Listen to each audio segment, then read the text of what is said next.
اور ہم نے آسمان اور زمین کو اور جو کائنات ان میں ہے اس کو بے مقصد نہیں پیدا کیا۔ یہ ان کا گمان ہے جو کافر ہیں، سو کافروں کے لیے دوزخ کا عذاب ہے۔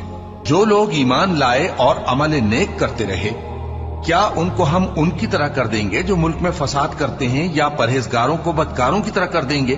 یہ کتاب جو ہم نے تم پر نازل کی ہے بابرکت ہے، تاکہ لوگ اس کی آیتوں میں غور کریں اور تاکہ اہل عقل نصیحت حاصل کریں۔ اور ہم نے داؤد کو سلیمان عطا کیے، بہت خوب بندے تھے اور وہ اللہ کی طرف بہت رجوع کرنے والے تھے۔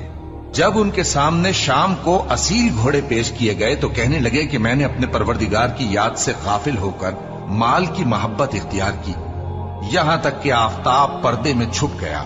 بولے کہ ان کو میرے پاس واپس لاؤ۔ پھر ان کی ٹانگوں اور گردنوں پر ہاتھ پھیرنے لگے، اور ہم نے سلیمان کی آزمائش کی اور ان کے تخت پر ایک دھڑ سا ڈال دیا۔